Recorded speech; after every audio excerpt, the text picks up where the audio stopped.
올가을 윤석열 정권과 한판 뜨고 희망을 만들어 가자. 윤석열 해도 해도 너무하다. 해고염수 투기를 방조하며 국민 편이 아니라 일본 편임을 보여줬다. 홍범도 장군 흉상을 철거해 항일 의식을 지워 일본과의 군사동맹으로 나아가려 한다. 올해 두 차례 독도 인근에서 일본과 합동 군사훈련을 벌였는데 그 날짜가 기가 막히다. 2월 22일 일본의 다케시마의 날이었고 8월 29일 그날은 일제의 나라를 강탈당한 국치일이었다. 한미 동맹의 목을 매며 선제 타격 전쟁 불사밖에 모르는 윤석열은 매우 위험하다.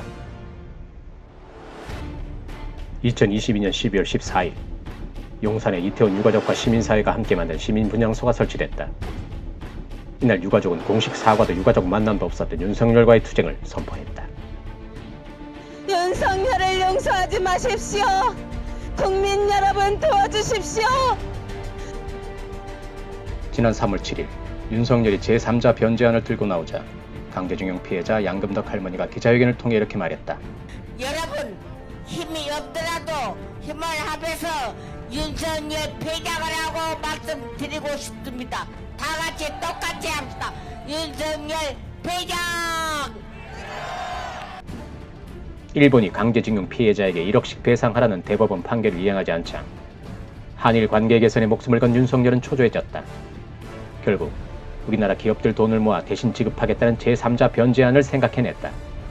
그러나 피해자들은 강력히 거부했고 윤석열은 법원에 1억을 맡겨놓을 테니 찾아가라 공탁을 걸었다. 하지만 법원들도 기가 차서 공탁을 거부했고 정부는 법원을 상대로 공탁을 받으라는 소송을 걸었다. 내년 예산에 소송 비용까지 책정했다.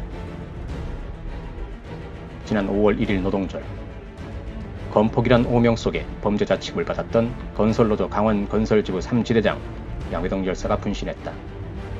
그리고 야사당 대표에게 피눈물의 유서를 남겼다. 제발 윤석열 정권 무너뜨려 주십시오. 온 국민이 윤석열의 패륜과 악행에 치를 떨며 하루빨리 퇴진하기를 바라고 있지만 과연 퇴진시킬 수 있을지 고민도 깊어지고 있다. 정치적으로는 여전히 진보 정당이 하나로 통합되어 있지 못하고 있고 지난 정권에 대한 실망감과 불신감이 깊은 상태에 야권 연대도 요원하다. 거리에서는 하나의 거대한 퇴진 운동으로 나아가고 있지 못하는 그런 한계도 존재한다. 하지만 윤석열 정권도 분열이 가속화되고 있으며 이번 강서구청장 선거는 그 분열을 더욱 촉진하고 있다. 검사 출신 100명 정도를 국회의원으로 밀어넣고 싶은 윤석열과 그 밀려나는 세력들 간의 갈등과 불협화음이 더욱 늘어날 것이다. 여차하면 윤석열이 신당을 차리고 총선을 치를 수도 있다. 그렇다. 우리만 단결해서 하나의 거대한 퇴진 투쟁을 만들어낸다면 윤석열 퇴진은 본궤도에 오를 것인데 아직 여전히 죽 쏘서 개 주는 거 아닌가 하는 불신이 존재하며 거리에서의 항쟁을 주저하게 만들고 있다. 만약 촛불 정권을 자부한 전임 정권이 국민들이 요구한 적폐청산 사회 대개혁, 반전 평화 촛불 개헌을 완성하는 것으로 완전히 나아갔다면 윤석열이 대통령 되는 꼴은 안 봐도 됐을 것이다. 촛불 개혁이 지지부진하자 검찰 쿠데타가 일어났고 이를 진압하지 못해 결국 검찰 쿠데타 우두머리에게 정권을 내줄 수밖에 없었다. 이번 윤석열 퇴진 운동은 완벽한 사회 대개혁을 약속하는 흐름과 같이 가야 하며 그 과정에 항쟁 지도자도 나오고 정권도 그 항쟁 속에 탄생해야 한다. 그래야 퇴진 운동도 더욱 불이 붙을 것이다. 2016년 촛불 항쟁을 다시 복귀해보자. 국회에서 박근혜 탄핵 표결 당시 새누리당 128석, 야당 무소속 172석이었다. 탄핵시키려면 200표가 필요한데 새누리당이 분열되지 않으면 안 되는 상황이었다.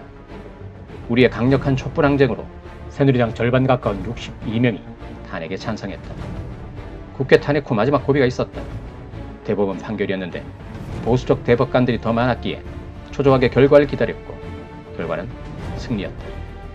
만약 이때 대법원이 탄핵을 기각시켰다면 어떤 일이 벌어졌을까? 정부는 계엄을 선포하고 탱크와 군대를 광화문 앞에 집결시켜 총칼로 촛불을 진압했을 것이다. 국회 표결보다 더 중요한 것은 강력한 거리 항쟁이다.